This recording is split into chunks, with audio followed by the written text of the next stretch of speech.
Were gate kids born psychics or programmed assets? I'm super excited to get into this topic today because it covers a little bit of everything that we talk about on my channel. Everything from spirituality and the exploration of consciousness to historical events and programming like MK Ultra and Monarch, as well as a little bit of stuff from the Gateway tapes and Tavistock Institute, which I haven't covered on my channel yet. So let's get into it.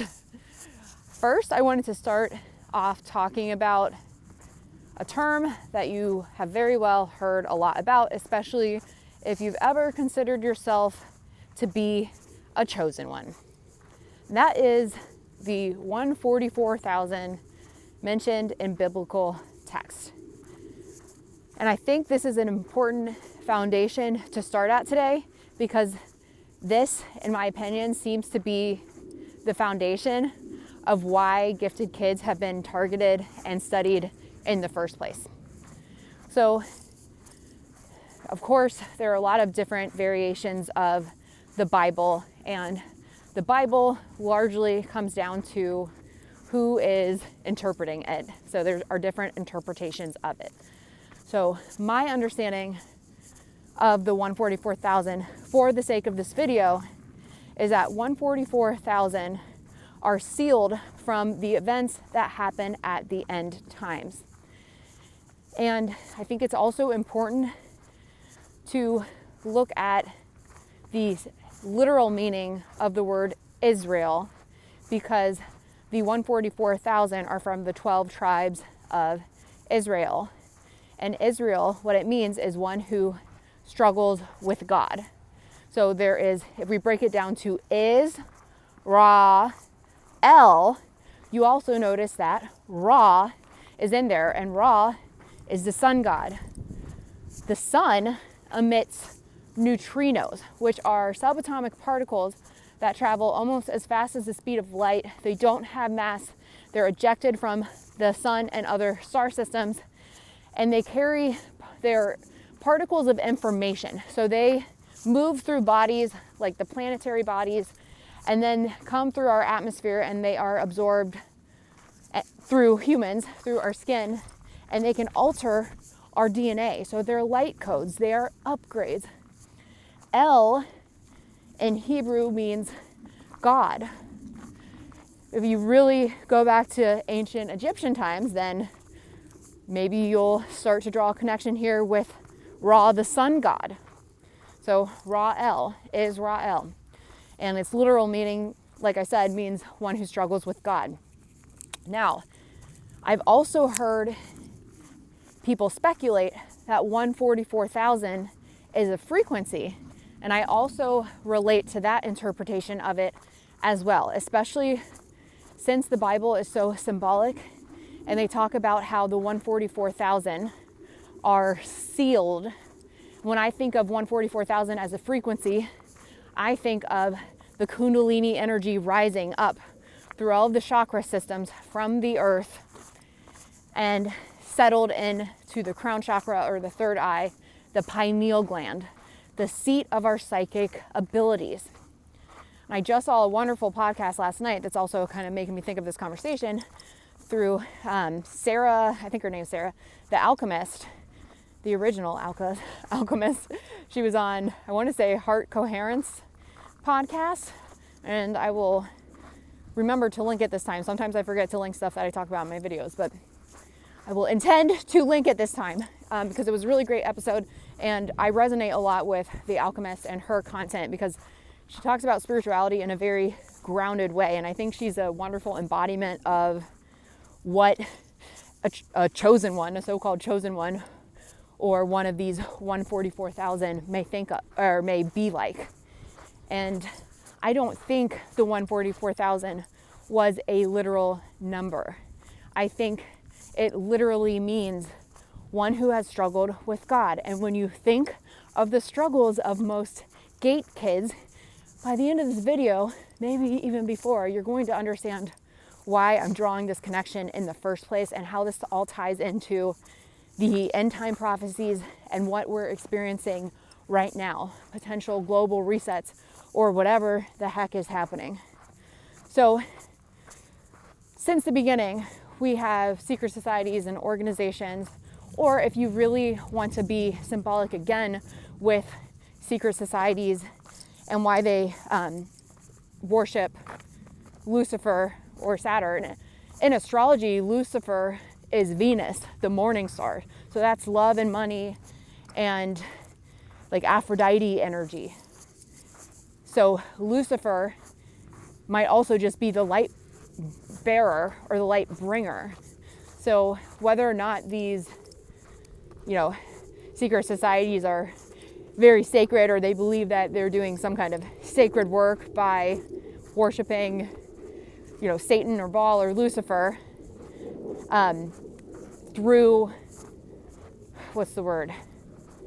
provoking, I guess, the dark side of humans, because it brings things to light.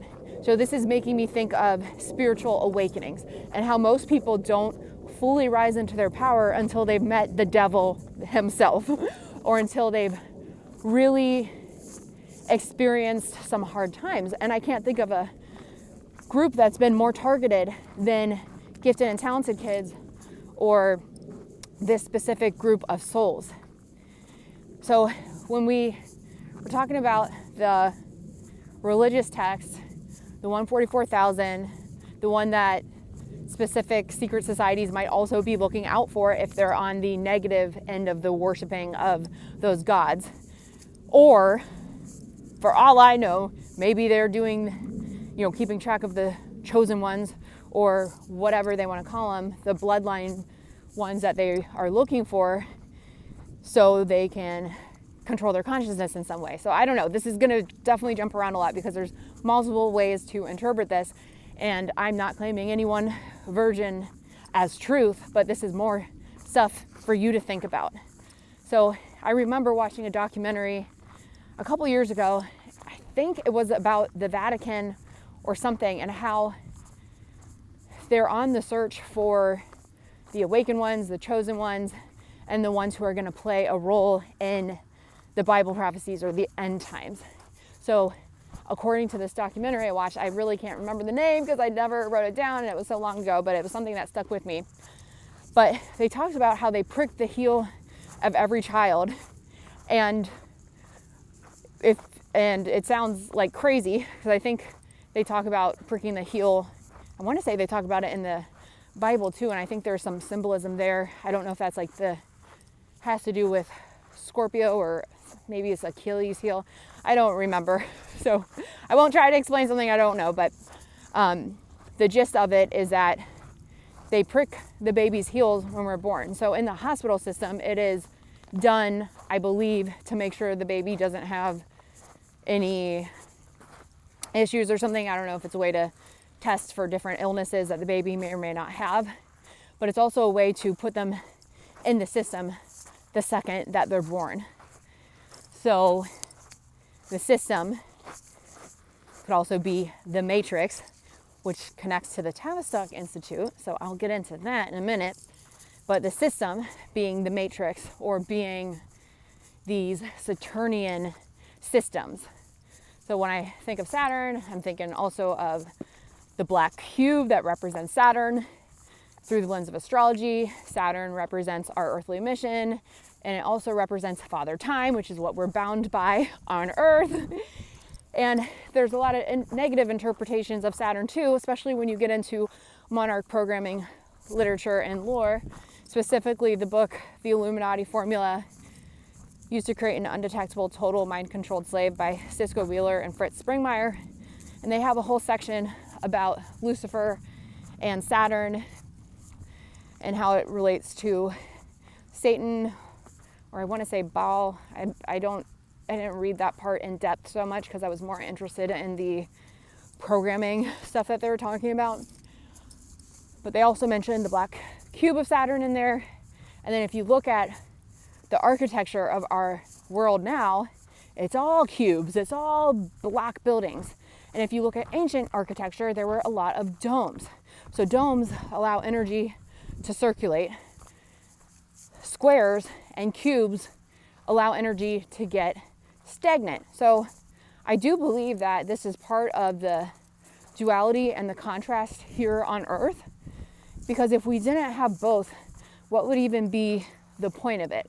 A lot of people say that Earth is a school for consciousness, and I have always resonated with that as well.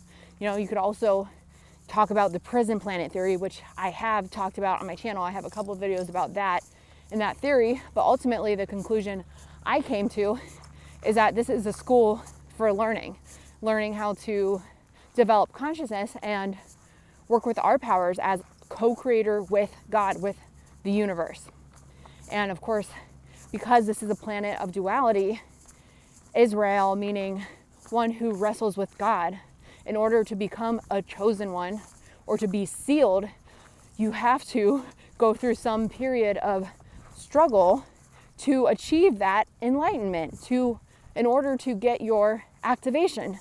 So you could even argue that those of us who have had the most birth trauma and the most childhood trauma, the ones who are face to face with these satanic cults or whatever groups are out there, you could argue that those people come to Earth with some serious potential for alchemizing that trauma and really becoming something great, someone great that can impact a ton of people.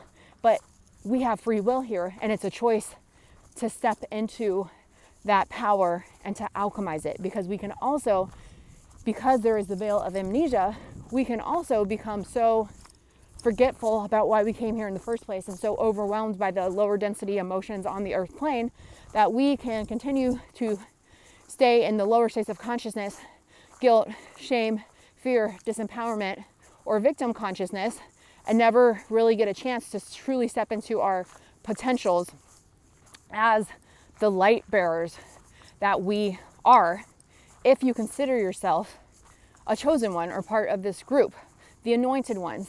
And I love how the Alchemist talks about this concept on her channel too, saying it's not some ego thing to call yourself a chosen one. If you're walking around saying, I'm a chosen one, but you're not, I'm going away in the rapture, but you're not because you're not good enough.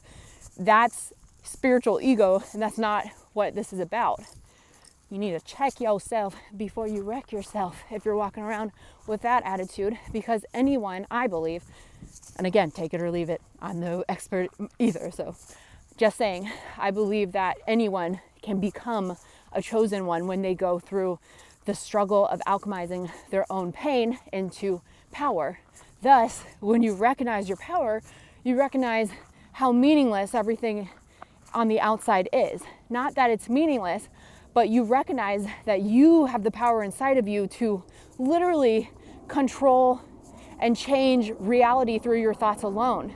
Because everything that exists on the material plane, speaking of plane, here, let's look at the sun. Do you see it? Okay, maybe not.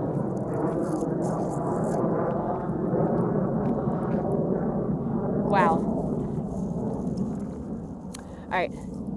Everything that exists on the material plane in this physical world was first birthed by a thought, by emotions that charged the thought, and by actions that took the right actions in the physical world to make that thing happen. But everything originated in the mind. You could even say in the third eye, in your imagination. And then you can even apply this to quantum physics and the way that quantum physics and mechanics explains it. One of my favorites is the double slit experiment, where there were two particles that different observers viewed, and each person that observed the particle observed that the particle acted differently based on who was observing it. So basically, I'm sure I'm just oversimplifying this experiment, but the whole gist of the double slit experiment was to explain how things don't exist in the physical world. They exist as wave particles until they collapse into physical form. So in other words, there's a ton of potentialities that exist in the quantum field. or the collective unconscious, as someone like Carl Jung might have said. What I love about these conversations is there's so many different ways of looking at it and explaining it. So quantum physics, if you're a science person, you can look at an experiment like that and say, okay, so they're talking about wave particles here, frequencies and waves that don't collapse into wave or physical form until we, the observer, views it. And then you've got Carl Jung talking from a psychological standpoint about how everything exists in one collective thought field. Then you can look, if you're a science person, jump forward into decades later, where I think Carl Jung was alive until, I want to say the 60s. I might be wrong on that. But the Tavistock Institute. Now, this is something I recently learned about because I haven't had a ton of time to devote to doing new research on this channel because I don't watch a ton of videos anymore. But I'm excited I finally got to read about the Tavistock Institute, which was largely about social engineering.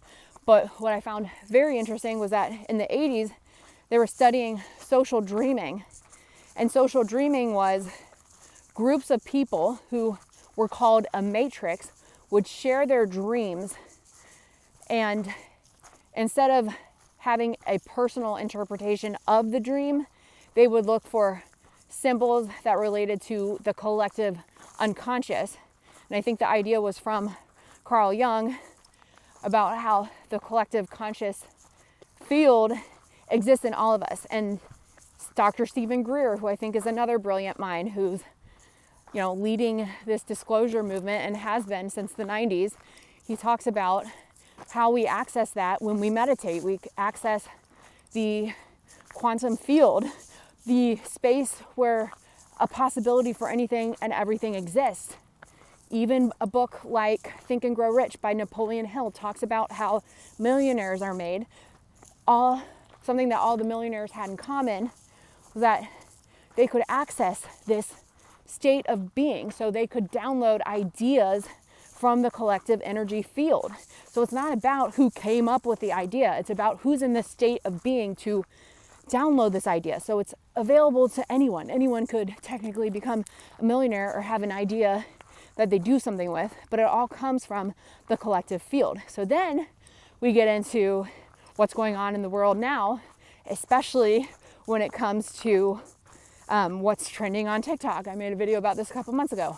Mall World. And I don't think it's a mistake that Mall World and the Gateway Tapes and the Monroe Institute and the GATE program are all trending right now because people are having a collective awakening. So Mall World is essentially where people remember going to what they think is the same dreamscape, this small world, but some of the dreamscape that is mentioned when people are drawing diagrams of this stuff is there's a really gross bathroom, there's an airport, there's a parking garage, I believe there's hospitals and airport, if I didn't already say that. But what's so fascinating to me when I first started hearing about the small world stuff, I'm like, yeah, all of that stuff is so symbolic. And I mean this with all due respect, a lot of the creators that are talking about it, the ones, and again, this is not a jab at any individual. This is just what I've noticed based on people's energy who are sharing about it. And you can tell, like, anxiety transfers from people to people. If somebody's talking about it in like a paranoid, anxious way, like, oh, I'm going to Mall World every night, and they clearly have some mental health stuff going on, it's not surprising to me that they're going to these places in the dreams, because to not be able to use the restroom in your dream is symbolic of holding on to stuck emotions. If you're stuck in a parking garage in your dream, you feel like your life is on pause, or like somebody else is controlling your life in some way. If you're in an airplane that doesn't take off and you can't escape, you subconsciously feel on some level like there are things outside of you that are preventing you from moving forward. So if we look at the people who are, commonly having these dreams, and again, a lot of this stuff comes from my own experience. I remember having a lot of mall dreams, a lot of parking garage dreams. and airplanes not taking off when I was not fully tapped into my purpose. So when I cared about what other people thought of me, when I was listening to doctors diagnose me and try to give me medicine that wasn't helping, and therapy that just kept me stuck in lower states of consciousness. Again, I'm not saying don't do therapy. I'm saying everybody has a different experience with it, and it's maybe not the path for everybody. And for me, it seemed to just keep me stuck in lower states of consciousness. So my dream world was reflecting that. Now, I've also heard some awesome creators who seem more level-headed and not suffering from some unresolved PTSD or trauma talking about it too. And there's a lot of other people who are essentially saying the same thing, how these dreamscapes are symbolic. So they are, this conversation about Ma World absolutely reminds me of Tavistock Institute and how the social dreaming was all about the matrix, which are these groups of people in the matrix. I think it's so crazy that in the 80s they were talking about the matrix. They called it a matrix. And it just makes me think of structures, like groups of people. The individual is stronger, I think, than the group, which is also so interesting to talk about because, it's reminding me of The Alchemist, that video I saw last night, and a lot of what I hear her say, which I respect a lot. It's like, I teach you guys sovereignty on my channel. That's what she said. And that's what I say too. That's what my whole goal is, to teach people sovereignty and also to help you recognize group thinking and group tactics and how it can pull you in a negative way and take away your sovereignty. So then you become pulled and swayed by the group. And a lot of that is happening now. So I think where GATE kids or gifted and talented kids fit into all this, if we go back to biblical texts and the 144,000, now we look at the secret societies and these, the secret occult organizations that have been around forever, the ones who are, have decided we're going to prick the heel of the baby, the ones like the Rockefeller family or the Rockefeller Foundation, that founded the Tavistock Institute, which was all about social engineering and studies on social engineering and shared dream spaces. So we're looking at, again, this is all alleged, but Rockefellers, to my knowledge, I think this is no mystery that in conspiracy circles, the Rockefellers are mentioned a lot when it comes to social engineering, social conditioning, and the structures like the banking systems. I don't know if they're banking or the education systems. And then I don't think it's a mistake that those names are also mentioned in whistleblower accounts like Cisco Wheeler and Fritz Springmeier, and how they talk about the 13 bloodline families. And this is where it's going to get really interesting for GATE kids. So just a reminder, this video is for fun and entertainment purposes only. Take this with a grain of salt. This book came out in the 90s. So just because it came out doesn't mean that it's true or factual. I just think it's interesting to note that when they talk about Monarch programming, which was the alleged offset of MK Ultra, or the grooming of elite children. So elite children meaning they're being chosen because they're from specific bloodlines that might trace back to the founding fathers of the country, or I don't know if there's ancestral lines that also go back to like fallen angels or Nephilim or biblical things like that. I'm not sure, but probably I would imagine there are. So a combination of that, which goes back to the beginning of what we talked about, the biblical text, and how they were looking for the chosen ones. So again, whether they're looking for the chosen ones to stop in their development, or they're socially engineering them and grooming them to have hardships so they can awaken to be the chosen ones, or the 144,000. So this is wild to think about, because it makes me ask a lot of questions, especially when we're getting back into what we were doing in the GATE program or the gifted programs, and not even only the gifted programs.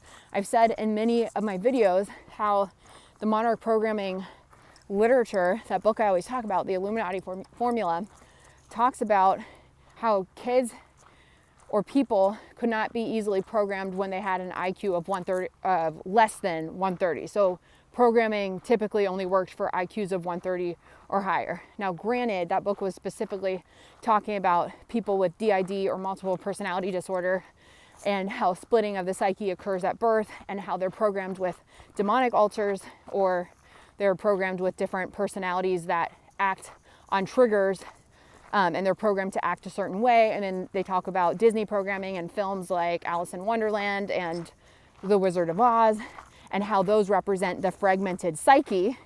And then, I mean, I could probably do a whole topic on this video, but even look at things like astrology, and how astrology breaks it down into 12 archetypes, which essentially could also be talking about alters in our mind that we all have.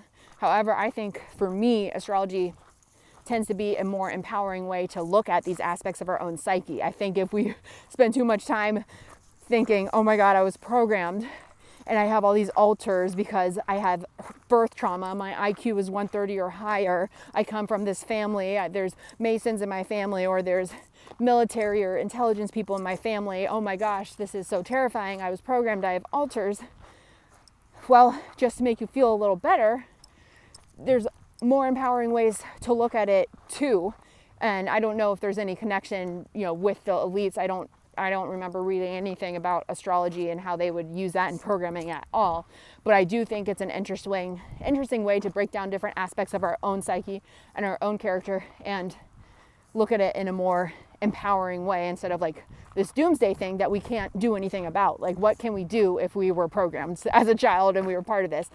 There's really nothing that we can do now except to like really be in our power. And I guess like sharing our stories can help bring it to awareness. But unless people are going to put these handcuffs on people and they're going to put them in jail or eradicate them from the planet so they can't do it again, how are we helping ourselves by focusing on that? So for me personally, I've tried to devote my energy into asking myself, well, what now? What are we going to do about it now? Because I do fall into the category of noticing a lot of similarities with the Monarch programming. And if you want to see more of the similarities, I have a couple of videos on it. But again, just because you have some things in common with the Monarch programming literature does not mean that you were specifically programmed. What I am really starting to believe is that they don't even need to program people in rooms or warehouses anymore. They can do this on a large scale. It just seems, again, this is all alleged, just my opinion, for educational and entertainment purposes only, but my, opinion was asking, did people in our military who were high up in our military, like Michael Aquino, who is mentioned in the book by Fritz Springmeier and Cisco Wheeler, he's mentioned as a programmer, and the strange connection is that he was high up in our military and co-authored a book called From PSYOP to Mind War. So it just makes me ask the question, you were allegedly a programmer, you have some, the law's not been on your side because you've been accused by kids of doing some bad things, and you're also interested in psychological warfare, and you have influence and power because you're in the military. So was he one of the ones who was covertly trying to push this out on a wide scale? So that maybe it was saying, well, we don't need to, do this covertly anymore. We can just go into the school systems and do testing there. I don't know. I'm not saying that. But I don't know.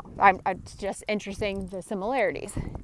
And then we can draw some more connections and connect some more dots, because the Illuminati formula book talks about all these institutions that are allegedly involved in some form of mind control.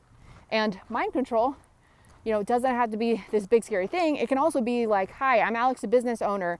I'm going to train people to work under me, but I'm not going to train somebody who is completely opposite of what I believe in because it doesn't represent my brand. So, the whole idea of the eye in the pyramid and these is to me more symbolic about systems that are top down. So these, whether they're the elite families or whatever they were, and who are the ones starting these organizations, they're going to pick people who are in alignment with their values.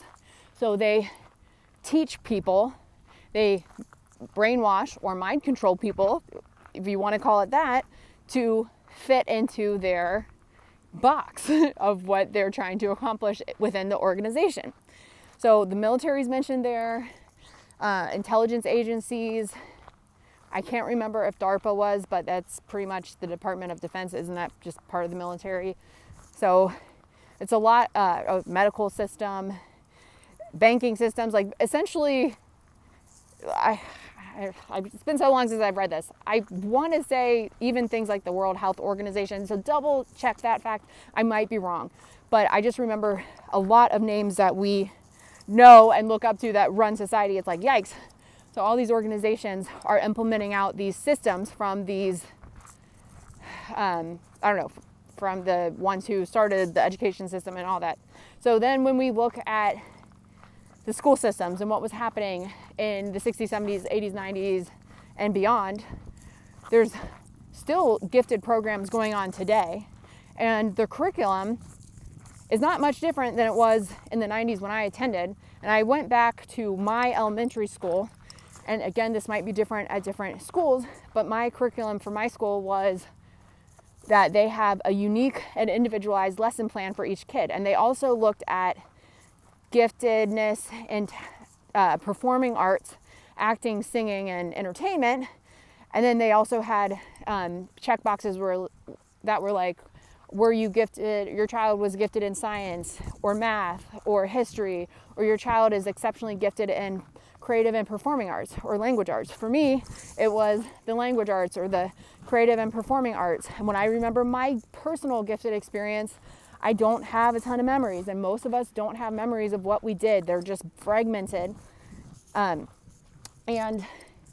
for me personally, I have a lot of memories of doing plays. And when I think back of it, I'm like, that's weird. I always had the lead role. So was that grooming? Was that, somebody putting in a good word for me? Or was that just a natural ability because I was more gifted than the other kids? I don't know, but here's the kicker. How interesting is this? This will really make you think. IQs of 130 or higher, just do a quick Google search and you'll see that that's only like 2.5% of the population.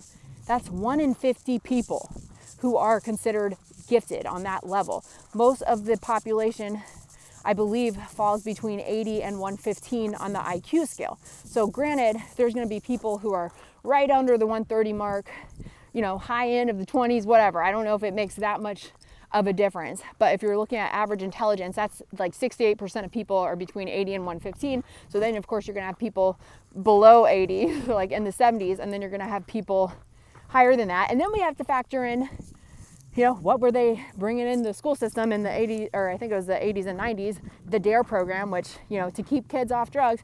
And then we end up with an addiction epidemic in the country. Imagine what that is doing to your IQ. Again, only speaking from personal experience, but I remember taking an IQ test a handful of years ago when I was under the influence of an edible, and my IQ was way lower than it was when I tested as a kid. So I think part of that is natural, but also a result of a decade of being under the influence of alcohol and nicotine and THC and caffeine, and how it makes you stressed out. It stresses out your adrenals all the time, so you're in a constant state of stress. So it's a combination of all these things, not to mention probably the chemicals and everything in our air and our water, et cetera, et cetera. But I did take one more recently, and I did not want them to email me my results back, but it was already higher since I've quit THC. So it's been almost a year since I've been sober off of everything. I even stopped doing caffeine, and now I only drink decaf coffee, which I think there's a tiny bit of caffeine, but not like I was drinking before. So I'm pretty much all natural, baby, and I try to eat a nice, clean, healthy diet too. And I can already tell that the mental clarity is coming back. So I think I want to pray that that damage that we do to ourselves when we're drinking and smoking heavily is not long term. And I do remember being in the recovery rooms and going to rehab with former partners who were in rehab and just talking about the damage that alcohol and DRUGS, the damage that both of them do to the mind, not only physical damage in the body, but literally. So they're knocking down our IQ scores, they're shortening our lifespan, they're making people more irritable and more likely to fight. So they're causing conflict in the world. And I don't think it's by design that the D.A.R.E program came into the school system too when we were too young to even have access to those things, but it implanted in our mind at a very vulnerable young age. Why do they do it at 12? Why don't they wait till we were like 15 or 20 or already in high school where this stuff is more of an issue? No, they want you there at 10, 11, 12. The D.A.R.E officers in school, they're going to talk to you about it. Say no to drugs, kids. Like, what? So to me, this seems like social engineering. Don't do it. Don't eat a cookie. Well, what do you think about? You think about a cookie. So are they trying to impact our, the generation's mind and keep consciousness lower? One way to do that, make them a daily user, right? So it's not just about money and greed. Is it also about consciousness and IQ points? So that is crazy. And then we have the gateway tapes that were played during the hearing test that we all took, that we all remember hearing when we were getting tested about whether or not we were going to be in the gifted programs. So here's where this also gets interesting. First of all, what are the gateway tapes? Gateway tapes were developed by the Monroe Institute, by Robert Monroe. He was using himself essentially to do his own research. He was having out-of-body experiences and then developed the HemiSync technology, where the different tones and frequencies are played in each ear to create a specific frequency that your brain waves or your different hemispheres of the brain sync together. And it's called Brainwave Entrainment. And the whole process of the gateway tapes has to be used in succession. Like, you're not supposed to skip ahead too fast because it's brainwave entrainment, and it can cause a lot of disorienting side effects if you jump ahead too fast. And it can also have, allegedly, theoretically, some really bad side effects for children who are using brainwave entrainment. So first of all, answer this question. Why was the CIA interested in brainwave entrainment? Well, besides the fact that they were interested in training psychic soldiers during the Cold War, they were interested in psychic soldiers and remote viewing and out-of-body experiences and all this stuff, because I think it was Russia and China, I want to say, that had children that were psychic soldiers already, so they wanted America to be on board with that as well. So I'm sure that's part of the reason why they had an interest. But tell me why so many kids remember hearing them. And a lot of kids who share on my channel say that they had specific packages or binders that had the gateway tapes in them, so they were listening to them consistently. And I myself remember the very first time hearing the Monroe tapes, that little tone that we heard, it was just like, some kind of shivers down my body. And then I also remember when I started re-listening to them as an adult, I remember the part of him saying, like, put yourself in the box, your problems, like, put all your problems away in the box, and as you're preparing for, a shift into consciousness or whatever. So, disclaimer, this can also be something known as schema, where your young mind cannot record the memories yet because you're in a different brainwave state. So you link familiar voices, familiar tones, familiar ideas into something that you're hearing in the present day, and you automatically make a connection because it sounds familiar. So it's schema. It's essentially the archetype of something that you're seeing now, but since your memories aren't clear, you link it together as something that is the same. So is it schema, or is it real memories that we're having of listening to the gateway tapes? And why can't I find any records where anyone is saying that we for sure listened to the gateway tapes? Okay, well, is that because everybody who was experimenting on the gifted kids, they were doing it at different school systems?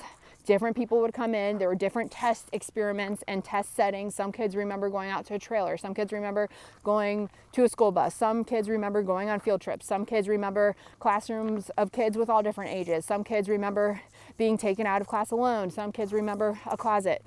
Most kids remember a pink drink. Most kids remember the gateway tapes. Some kids remember the computer lab. So it's so many different experiments or experiences, Freudian slip, and also most likely because it was one big experiment that they were doing covertly, because like I said, the CIA did the assessment of the gateway tapes in 1983, but that means that they had reached out to Robert Monroe prior, probably, right, to do the research or learn more information, and they were probably familiar with his work in the 50s and 70s, most likely.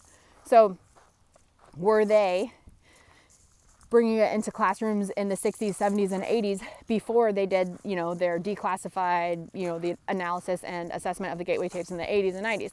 I don't know. I'm just asking questions.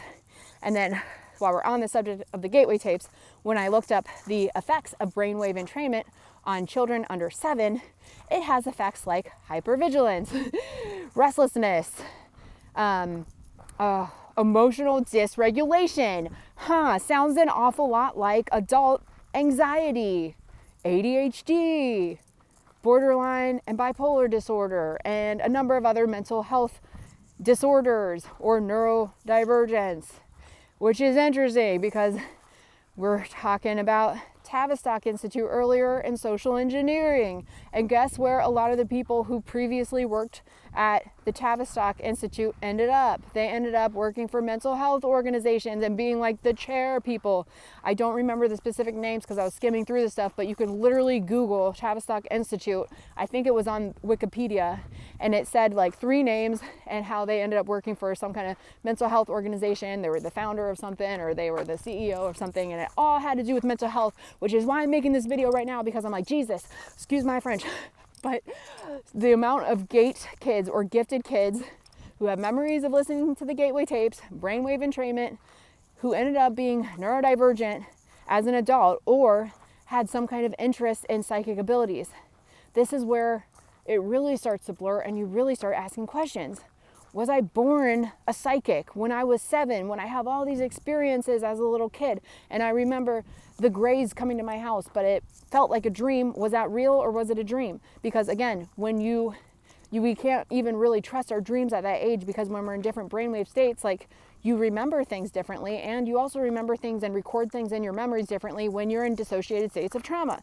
So if you've had a traumatic past, even the whole act of dissociation is like, if something bad is happening to you, you can spiritually like jump outside of your body, especially as a kid. There's so many kids like who know this and who have experienced this. Some kind of trauma is happening and you float outside of your body. The amount of gifted kids on my channel who say they used to float above their stairs, they used to go outside of their bodies at night and like play on the astral field with their friends. Like this stuff I believe is very real, whether or not science can document it or not. Why would so many people have this experience that feels so real to them? And I remember sleepwalking, I remember waking up in bathtubs, and just a lot of weird psychic phenomenon at 7. So my question is, that would have been the age where we were tested to get into the gifted program. Oh, and not to mention the flying. I remember flying all the time. So again, my question, was I already psychically sensitive because I was a kid, or did something about the gateway tapes push me and others into altered states of consciousness where it activated these psychic potentials? And somebody tell me why the hell I grew up to be a remote viewing psychic, and I stumbled upon remote viewing essentially by accident, because I went to another psychic and got a reading, and then she was doing remote viewing, and I was so enthralled by it because I'd never met this woman in my life, and there's no way she would have been able to know what she knew, because we didn't have cameras every which way last in. So how would she know about like this tiny little picture that was on my wall? Like she wouldn't have. So she drew a layout of my room and drew a picture, and I was like, what? So then I started practicing, because I bought an ESP book and then learned how to start trusting my intuition. Then I started reading for clients, realized it was accurate, and now I've been doing that for close to, I think it's been like 7 years, but I've been in business as Statements by Alex since like 2015. So it's 10 years. Coming up on 11 now for my business as a whole. But the remote viewing thing has been highly accurate for me. Even before I knew I was intentionally trying to remote view, I was able to find my dogs that were lost, that got out. I just had a random inkling to go searching for my dog one night. It was like this intuition I couldn't ignore. It was 8 o'clock at night in the dark. You're not going to find a dog on the street in the dark very well. And it was 5 days after she had gone missing, something like that. And I just was like, I have to go to this neighborhood. I'm being called there. So I drive to this neighborhood like 8 o'clock at night. It's dark. I see an animal's eyes. I stop my car. I'm like, that is my dog. And I run up to her and hug her and start crying hysterically. And then I notice that she's connected to a leash. And then there's a man that comes up behind her like, oh, is that your dog? We found her as a stray a couple of nights ago. I've been feeding her. And I'm like, yes, that is my dog. So I got my dog back. So that is a form of remote viewing, being so connected to something, thinking about something, and then your psychic sense is coming through and saying, look here. So you can use it to literally find something like that. I've been able to, another friend he forgot where he parked his car. And he's like, I'm running late. I don't know where I parked my car. Can you send me good energy? And I said, I don't know if this is pertinent, but look for something red. So then I get a text from him a couple minutes later that's like, holy crap, dude, I followed a lady in a red dress and then I found where my car was parked and it's behind a red car. So I don't know why that came through, but remote viewing can also happen in, symbolic impressions. Another exercise you can try if you're interested in remote viewing is like with AI, ask AI to send you a target without telling you and then only tell you when it reveals itself. And I was practicing this the other day just to see if it would even work with AI.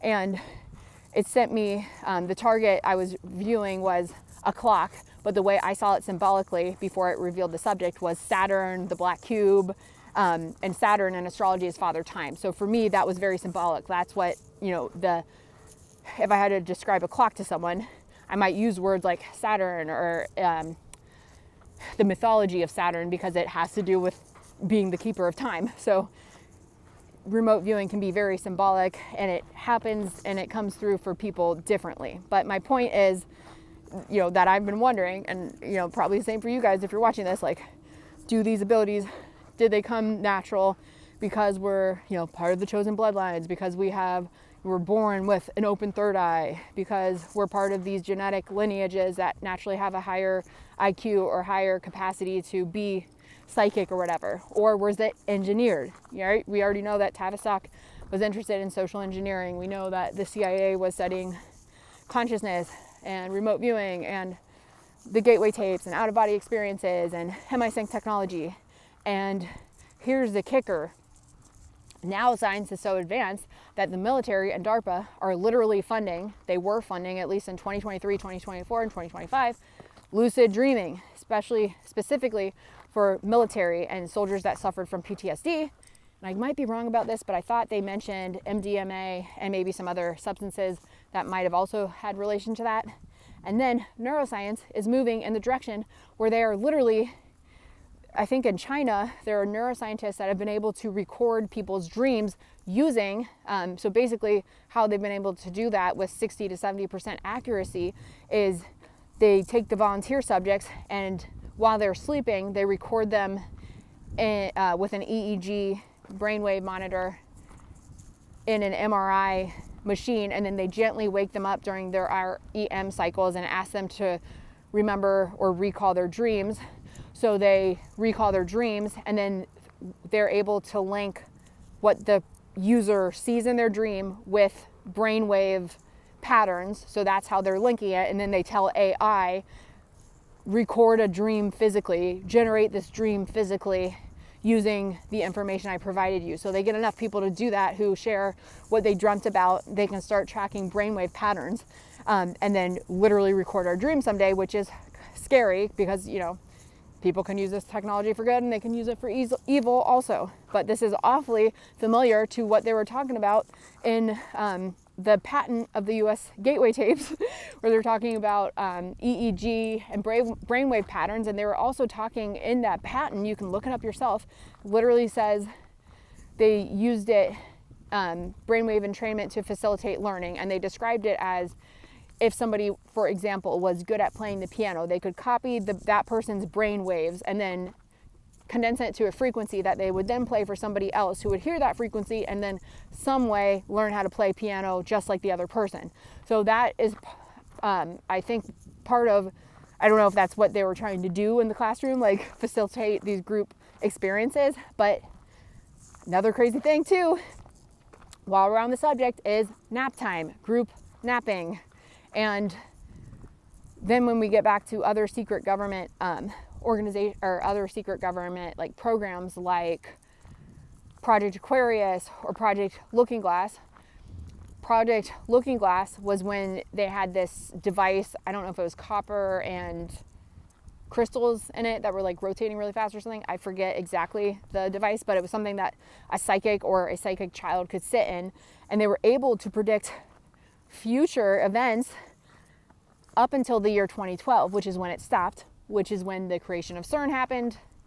So, looking back in our history, there was obviously an interest in predicting the timelines. And then if we tie it back to the Mayan calendar ending in 2011, so, pop culture was saying it ended in 2012, but the Mayan calendar ended one phase of humanity to enter the testing and the trial periods of humanity. So we currently, according to the Mayan calendar, are in a trial period with humanity until 2030. So we're in some kind of testing period. So is this the end times that everybody and everything was talking about? We're in a testing period. So as people wake up to their free will and their consciousness, are we going to be assholes who destroy the planet? Are we going to have our civilization get wiped out again because we can't be responsible as human beings? But if you really, think back to the Bible and now compare that symbolically to these theories that humans are seeded from the Annunaki and have DNA from 12 different races seeded in them, and then we look at the Bible and the 12 apostles, and then Christ being the 13th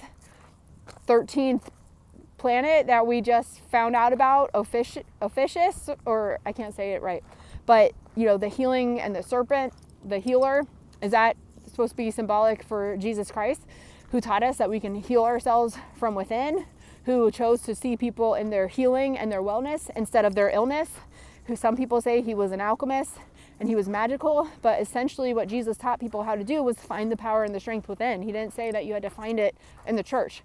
People wrote the Bible and interpreted it that way as part of mind control for other people to not wake up to the power that's within. But if you're really just interpreting the Bible, the I am, the fact that anything you say after I am is your reality, because words create worlds, then we start to see the bigger picture. We have the power within to create this.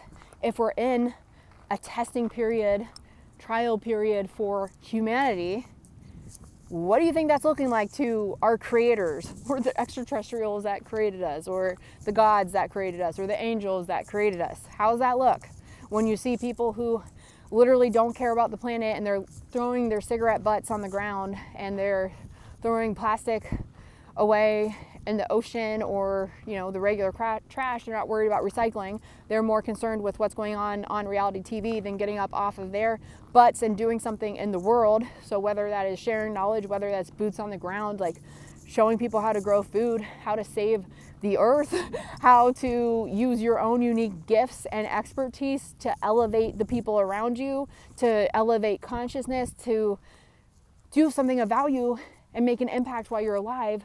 And there's so many of us that are just on this path of self-destruction with substance abuse, with gaslighting from doctors, especially those of us who are neurodivergent. Like the fact that you're neurodivergent and your brain operates differently, to me, could very much be evidence that, okay, we all remember these hearing tests in our school and these brainwave entrainment frequencies at a young, impressionable age when our brain was malleable. And again, this is just speculation, but I just find it really interesting that the effects of brainwave entrainment on children that young could lead to emotional dysregulation, hypervigilance, anxiety, which are all hallmarks of neurodivergence. So in a sense, were we created to be that way, and then we're continued to be gaslit by doctors like, oh, something's wrong with you, take more pills and now numb yourself out even more. Don't take any personal responsibility for it. Don't look into your trauma history. Just give you a pill and that's, call it a day. But therapy for me, I'm sure it's different for everybody, but for me, I don't ever remember having a therapist that's like, okay, Alex, like, what are your unique gifts? What did you come here on earth to do? How can we work with what's, native to like the gifts that you have to share in the world? How can I help you find purpose?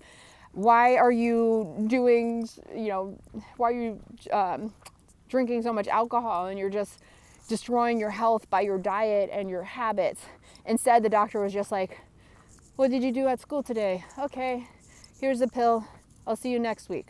Like nothing about what was really going on psychologically. I had to figure all this shit out on my own. And so many other people do. And I just remember feeling like so helpless when I was on medication for years, because you'd think that somebody on years taking medication would be better.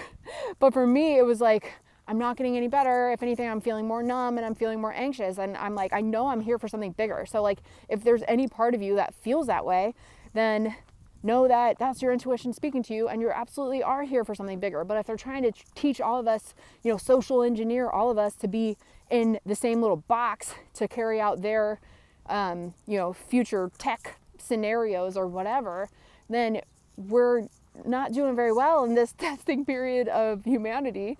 And if you were in the GATE program, or you were, a gifted and talented kid, somebody who's intelligent, somebody who sees through the patterns, somebody who's driven to make a difference, somebody who's naturally intuitive, it's up to you and it's up to me to make changes while we're here and to lead the way for other people to become better humans, and work together with our unique gifts, put that out in the world to wake other people up, to help inspire them, and then collectively together figure out a way to, save this planet, not in a way that's going to cause more harm to it and create more waste and create more droughts and create more trash in the ocean, but work with what we have. I think part of the problem with where we're at right now as a society is they're trying to funnel everybody into these huge, large cities, where I think it makes more sense to push people out into smaller communities where we can work together as groups, and we're not mindlessly slaughtering animals, and we're respecting the animals that we inhabit the earth with. We're learning how to be hands-on and grow our own food and water. Do you want to be dependent on somebody else making your food, not knowing where your meat is coming from, making you lab-grown meat, but using clever marketing so you don't even know that you're eating lab-grown meat? Do you know that Botox has albumin, I forget the name of it, but somebody mentioned this on my channel the other day. Botox has something that is in human blood, and I don't know if it's supposedly sanitized. I think I looked it up, and it's blood that's been filtered and stuff, but it's still a compound or protein, I think, that was from blood. But it's creepy. It's if you knew that, would you still do it? If you knew that your McDonald's had human meat in it, would you eat it? I'm not saying it does. I'm just asking hypothetical questions. If you knew that your vegan lab-grown meat was made from hair follicles that came from hairdressers' floors, would you eat it? Not saying that it is. I'm just asking questions. If you don't know what these chemicals and these names of things are, what might you be eating and consuming without you realizing it? So it's important for us to take the power back into our own hands and research this stuff and educate ourselves on it, and then become more empowered individuals who can kind of take care of our own self, instead of leaving it to these people on top who can't possibly police the entire nation, because it's a pyramid. You only have so many people on top, and they may be able to use fear tactics on people, but at the end of the day, I'm not saying that we should stop paying our taxes, but I'm just using this as an example. If everybody at the bottom stops paying their taxes, who's going to be able to police that? So it's the people at the bottom need to work together to create systems, and then the people, who make up this world, have to make and create the world that they want to live in. So since we're on the subject of the future and a better world that I hope to see, I absolutely want to start creating group meditations on my channel. So I think maybe once a week I'm going to start with some meditations, probably just something that we can listen to before bed. I'll premiere it during a live or something, so we could listen at the same time. A live premiere. But something like this, I feel would be powerful, because right now the conspiracy niches are just making all of us so afraid. So even if we don't want the world to end up, with nuclear disasters or civil war or whatever else they're programming in our minds through television and media and music, I think it's time that we create some literature and content about the world we want to see. So I'm going to create some meditation tapes envisioning clean water that doesn't have birth control in it or pharmaceutical drugs. I want to envision a future where more and more people wake up to their unique path and purpose. I want to envision a future where animals are created humanely and fairly and we honor them. I want to create a future where the skies are clear and we're not constantly watching chemtrails fill the air. So if you can think of any other things that I should include in these meditations, and let me know, what kind of world do you want to see? Let's have a conversation about that. Let's focus on what we want to see. And let's go back to the beginning of the video. The question I asked originally, just to bring everything together, were gate kids or gifted kids natural psychics or programmed assets? I think we're a little bit of both. I think that we have the genetics and the spiritual knowing and remembrance to know that we're special and that we're here to make an impact. I think that there have been mentors in our life who meant well, and I think that we've probably all came across people who did not mean well. So whether they unconsciously or consciously did not mean well, we've all been programmed in some way, shape, or form. So the final thing to ask ourselves is, and the final thing to recognize, is that we can reprogram ourselves. Like, knowledge is power. So now that we know and recognize a lot of these patterns and these symbols and these systems that have taken place in our life, what are we going to do about it now? If you need tools, check out the description in every one of my videos. I've got an ESP development course. I have a 21-day habits tracker to help you ditch the low vibe habits. I have fear inventory worksheets to help you get to the bottom of your own patterns of behavior so you can stop them and you can choose more empowering beliefs. And then I also work with people one-on-one for astrology, human design, which shows you your genetic blueprint from an energetic standpoint, which has been very helpful for me. That's why I practice it and why I share it. So if you're interested in any of those things, reach out to me, and I will be including more free meditation tools on YouTube where we do group experiences envisioning the earth that we want to live in. So again, share your ideas for that. Thank you for watching, and I will see you guys in the next one.